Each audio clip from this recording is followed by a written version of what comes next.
Welcome to Kiwi Food Store, newest edition of podcast. This time we have a very special guest, Natalie, a teacher turned entrepreneur. Please welcome Natalie to our podcast. How are you, Natalie? Good, thanks for having me. How's your morning been? Fantastic. Are you ready to share all about teacher turned entrepreneur? Everything you need to know. Excellent. So let's tell us about so you were a teacher, and then from teaching you decided to go into a hospitality business just after COVID. Yeah, it was always, I think, even while I was a teacher, every time I'd be traveling, I think I'd always think to myself, I feel like there's a gap in the market, especially in Sydney when it comes to healthy food options. Yeah. And so in the back of my mind, and I was a business studies teacher, so in the back of my mind, I always thought that someday I will end up opening my own business, and I wanted it, specifically to be focused on just healthy food options, and also made to order options. I think Australians like, I think we're lucky when it comes to fresh food here. Yep. We're quite privileged and we're spoiled, and so the idea was to have a fresh food offering. Yeah. So that was so while you're studying to become a teacher, but you're back in your mind, always you had a dream about starting your own business, and it was always hospitality business, like a restaurant, cafe, or just always a hospitality business, and it was more just a casual eatery. I guess we like to refer to it as like a fast food health eatery. Yeah. Is there any family history into hospitality restaurant business? Or there isn't actually. Yeah. There is? There isn't. Oh, there isn't. Wow. This is first time. Yeah. So you became a teacher. How long did you teach for before you decided to? 6 years. Okay. Yeah. And I believe you got 3 kids, twins and... Yeah, twins. Yeah, probably on 5 and a 7-year-old. Yeah. And you took time off from teaching to have the kids and raise them, and then... I did, yeah. So I took 5 years off to have the kids, and during that time, that's when I started researching into opening a small business and doing some short courses on hospitality before I got started. Okay. Yeah. So were you enjoying teaching, or it was something that you just had to do to make a living? No, I absolutely loved it. Yeah. And I think any experience is a good experience, regardless of what industry you're in. Yeah. And so, a lot of these experiences I even had as a teacher, I'm still able to use today in hospitality. Absolutely, especially psychology. Yeah, that's right. It just people that, people. If you can manage little people, you can manage anyone. Well, exactly right, yeah. And how do you find that experience from teaching, running a business, having staff, very transferable skills? It is, because teaching is actually, there's quite a lot involved. There's quite a lot of people you deal with. So you're dealing with, your students, their parents, staff members, the wider community. In hospitality, it's similar, dealing with suppliers, with your customers, with your staff. And the wider community as well. So there's a lot of similarities, and a lot of those skills were transferable. But I think one of the most important skills is being personable and being a people person. Yeah. And customer service is extremely central to us. We believe in traditional customer service. Yeah. For not only our customers but also our suppliers. Yeah. How do you define traditional service? Traditional customer service is going the extra mile, so greeting customers when they come in, but not being too pushy. And also just being able to read customers, I think, is important. So if the customer's coming in, you normally know they're there for the first time, where they're going through the menu and spending a lot of time on it. And it's just reaching out to say, can I make some recommendations? Do you have any dietary requirements? And also, even though it's not a restaurant, if customers are sitting in our dining space, we like to deliver the food to them where possible, and just make sure that they've had a good experience, they've enjoyed the food. Yeah. So teaching and training must come very natural, that you end up teaching your staff, training them all the time on. Absolutely. Yeah. Even if it's coming up with new salad ideas. The good thing is my staff are all hospitality trained. Yeah. And so although they think that they learn a lot from me, I've learned quite a lot from them as well. Yeah, as we all do, we're always learning from one another. Yeah, and I think that's the beauty of it. There's no sort of ownership or hierarchy. It's working together to achieve the same goals. Yeah. And so you started this business how long ago? 3 years ago. 3 years ago. Yeah. That would have been just after COVID. Just after COVID. Just once the restrictions were lifted. Wow, just after the COVID restrictions lifted. Yeah, 1 week after. Yeah, and the hospitality industry was going through tough time. Super tough times, yeah. And you decided to get into industry that just suffered the most. Yeah, absolutely. I felt like the reason why we specifically opened in Bella Vista as well is because we found that, well, I used to find just working there before as well, that there wasn't any healthy food options. So, and you don't want to bring your lunch in all the time. You know, I think you want to, I think a lot of people look forward to lunch and look forward to stepping out of the office. Yeah. And specifically, I didn't want to be in the CBD, and I wanted to be in Bella Vista because there's also, I think people forget there's healthy food lifestyles. There's a lot of gyms opening, and people who want the healthy food lifestyle want to eat healthy food that's not necessarily made by them, that they can get as a grab-and-go option on the way home as well. Yeah. Bella Vista is quite an affluent suburb, because I think house prices are like $3 million plus, aren't they? $4 million. They're quite expensive. They're not cheap. Do you have one of those big mansions in Bella Vista yourself? No, not in Bella Vista. I live just a little bit out in West Pennant Hills. Okay. Yeah, good. You grew up in West Pennant Hill, or? No, I've been in the Hills District for nearly 20 years now. All right. Okay, so you're very local. Very local, yeah. And I think that's important. You know your customers. You watch the area evolve over time, and so that's why I've thought that Bella Vista would be a perfect location. Yeah. Have you always had a lot of courage and braveness to do something when everyone's talking about how tough it is about hospitality? Where does it come from? From your parents, like that courage to open a business just after the COVID restrictions lifted? Yeah, I think there's definitely some risk involved in taking business and opening a business. And I think with that, you need to have courage. You need to be brave, but also I think you need to believe in your product. And I had a firm belief that it would work. Especially because we weren't seeing a lot of it. And also it's just the conversations you have with people about the fact that there isn't, people wanted a healthy sandwich or a healthy salad or wanted a soup. And it's all the things that I love, and I assume I wasn't the only person that loves to eat that way. And so that's why I thought it'd be a perfect business idea. Yeah. And so you had no previous experience running a business? And you're going into business just after COVID restrictions lifted. Did you take on a mentor? Can you take us through, for someone listening wanting to start a business, never had a business experience? How did you go about? Yeah, I did actually. I hired 2 consultants, hospitality consultants. Okay. And they walked me through the entire process from start to finish. So that was so once I selected my location. Yeah. I had an idea of the salads and sandwiches and soups that I wanted, and then they were able to refine them for me. Okay.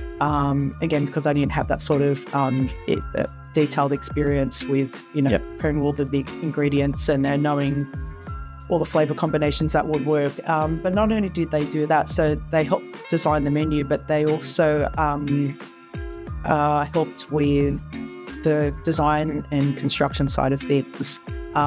With all of the permits I needed, all of the insurances, with staffing and so on.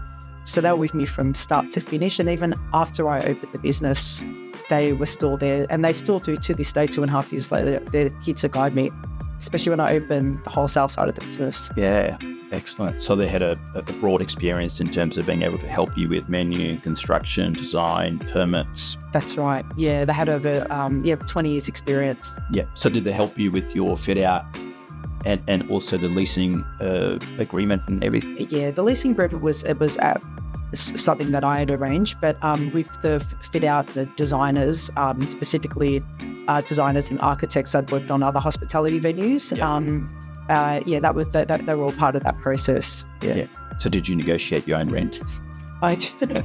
I was unable to, but I was able to negotiate some free rent. Rent. During the construction. That's good. That's good.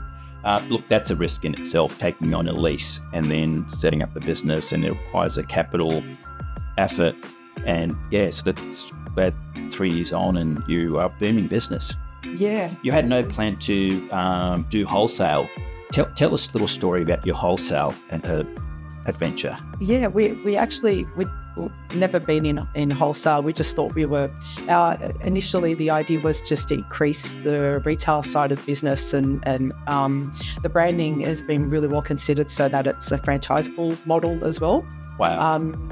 But then we put a hold on that because of a couple of reasons. Because rent was going up, and then we were approached by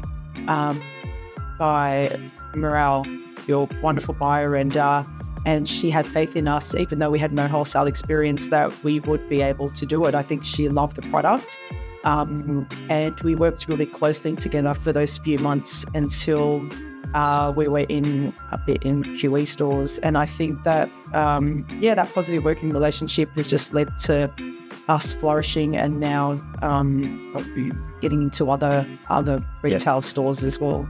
That's excellent. I was, when I heard that story, that Morale rang you and said, look, do you sell sandwiches? And you said, no. Would you like to? Yeah, and that's the other thing, because you think wholesale, like it's a whole different ballgame, and something I had no experience in. But I think her encouragement, and like I said, the fact that she believed in me made me think that, I believe in myself too, and I think we could do this. And I think if you've got a really good product, you do want it showcased. Yeah, you want everyone to know about it, I guess. And she didn't even know you, but she believed in you. She didn't know me. It was just a cold call that turned into what you see now is the sandwiches being stocked.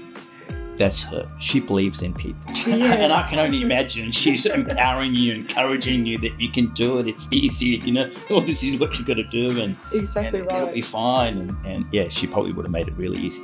Yeah, no, she did. And also it's because she's so experienced, it was, a lot of phone calls with, how do I get barcodes and nutritional information and so on. And yeah, she was there to guide me throughout the whole process. And I'll be forever grateful to it. Yeah. So you were selling sandwiches in your cafe already. That's right. Yeah. All you had to do to put them into packaging and barcode and nutritional panel to make it compliant, and then you started supplying us. Exactly right. So how long have you been supplying to QE Foodstores? Just over a year now. Okay. And you are currently in 8 stores? In 8 stores, yeah. Yep. Okay, we'll try to get you into all. Yeah, that would be fantastic. Yeah, that's good. So tell me what I would like to hear, and our customers and wider audience perhaps, about your passion for quality. I know you talked about quality products. And how is it different from everybody else, and what makes it different? Sure. Well, I think it's a couple of things. If you look at our sandwich titles, you see that it's what you'd probably refer to as a predominantly classic range of sandwiches. But we always say that taste is in the quality, and you will know, even though they're classic, it's a premium product once you try it.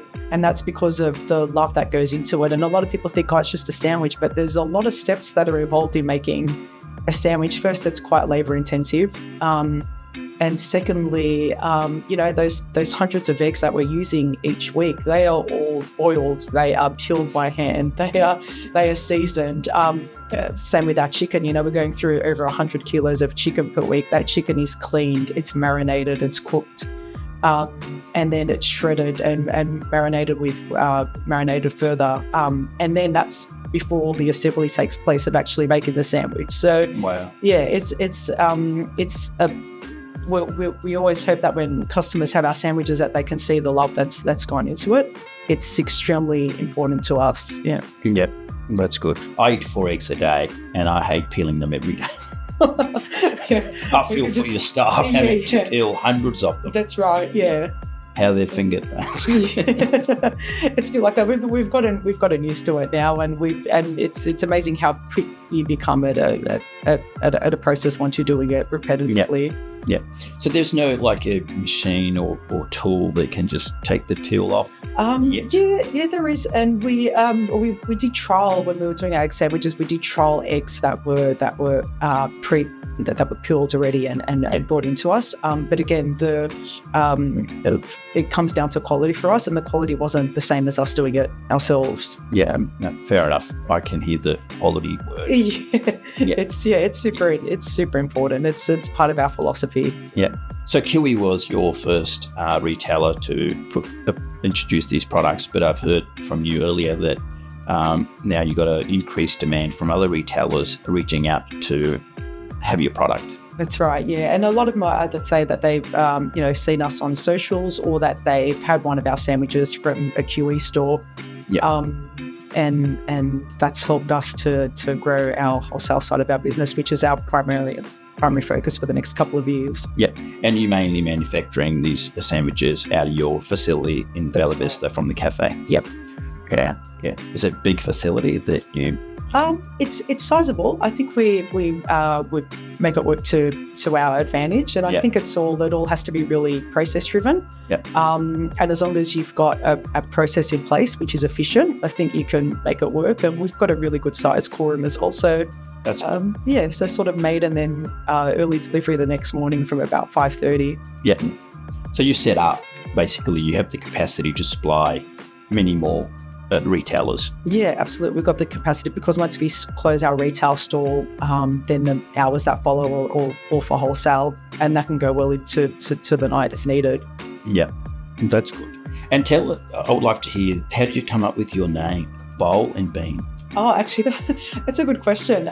It was actually based on a think tank. So I had a think tank with my siblings and cousins in a WhatsApp group, and there were 17 names that we came up with collectively, and Bowl and Bean just stuck out. Saw the names, and I just thought, that could work. And reason being bowl, because it's a salad bowl. A lot of people think the bean is for coffee beans, but it's not. The bean is for the first salad we came up with, which is our BB salad, which is a legume salad, and that's where the bean stems from. Yeah.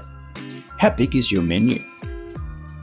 We've got 8 salads at the moment. The thing is, we didn't want an extensive menu. Sometimes when you have an extensive menu, it means that your freshness and your quality is compromised, and that a lot of things are frozen, and that's the opposite of what we wanted to achieve. So everything's fresh. It's brought in daily. It's cut up or it's shredded. If it's cauliflower rice for our recharge bowl, which is super popular, it's, that cauliflower rice is made from scratch. Our dressings are all made from scratch in store.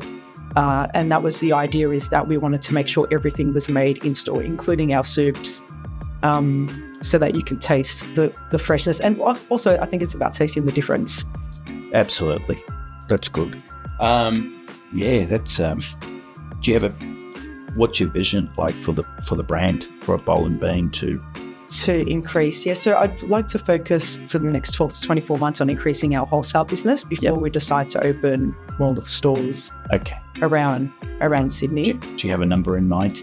It's always been 5 in 5 years. But I think that's just going to change based on the economic environment, and so we're keeping a close eye on that. The idea isn't to have hundreds of stores. I think that's when you maybe lose control of things, and when you lose control of things, that's when you lose control of quality and the things that are important to us. So if we were to expand, it'd be really important for me in particular to make sure that that the quality is not lost along the way or forgotten because we've gone mainstream. Yeah.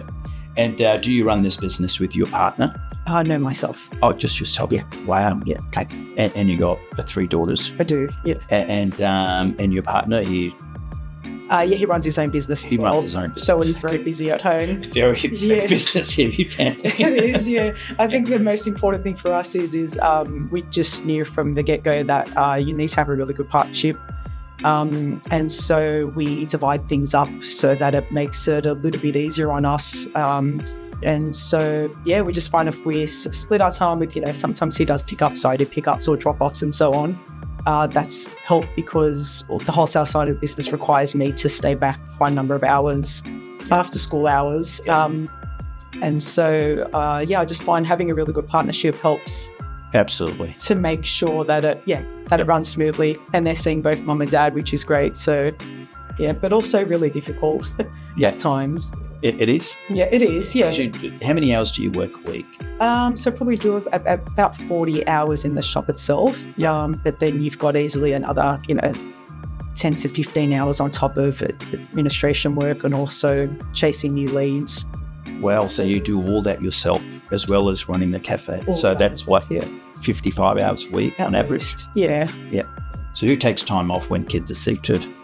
We share it. Share it. Okay. You need to, depending on what that person's got on for the day. Yeah. We normally try and share that, and it is difficult when they're young, and it's hard for them. They obviously can't see the reason as to why we're doing it, but I think that our work-life balance is. I think we're able to achieve it. Yeah. I think as long as they're seeing their mum and dad every day, that's the most important thing, and then they do. Absolutely. So you guys look at your personal leave accumulated, who's got the most to take off. That's right.